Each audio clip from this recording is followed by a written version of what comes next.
محلل قنوات الرياضية السعودية هتان النجار في برنامج بره ال18 منذ حوالي نص ساعة صرح وقال ان عنده معلومات ان محمد صلاح خلال 48 ساعة سيجري الكشف الطبي بالاتحاد السعودي واعلان انتقاله رسميا للاتحاد السعودي.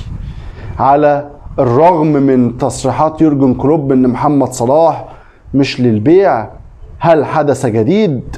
لايك وشير وقول لي رأيك في الكومنتات، وتعالى اقول لك بقى ايه اللي قاله هتان في برنامج بره ال18. ولينا حلقة مفصلة بكرة هرد فيها على تصريحات وهجوم يورجن كلوب على السعودية وعلى الدوري السعودي. لايك مهم وشير وقول لي رايك في الكومنتات، وصلي على حبيبنا وشفعنا محمد صلى الله عليه وسلم. في البدايه لقيت فيديو من شويه وانا بقلب في الفيس برنامج بره ال18 على القنوات السعوديه SSC، ولقيت هتان النجار والمحاور بيساله محمد صلاح في اتحاد جده ولا لا، فهتان رد عليه وقال له محمد صلاح سمعنا كلام كتير وبتاع بس من مصادر ان محمد صلاح هيجري الكشف الطبي خلال 48 ساعة واعلان انتقاله للاتحاد. طبعا كلام اتقال اهو على قنوات سعودية والرياضية السعودية.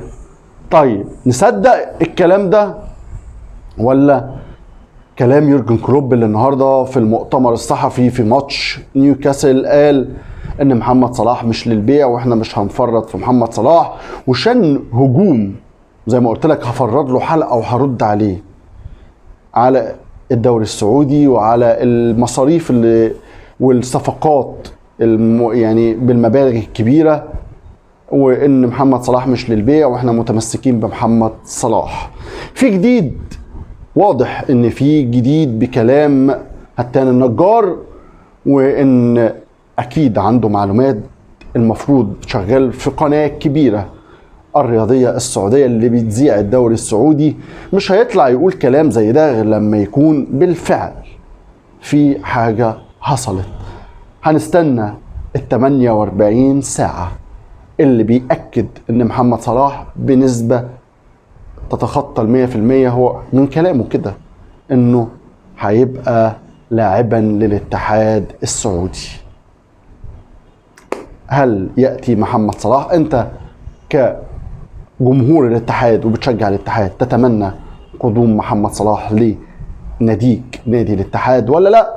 وهل تثق في كلام هتان النجار ولا لا؟ هل فعلا الشخص ده ذو مصداقية؟ عايزك في الكومنتات تقول لي رأيك، ودمتم في امان الله. سلام.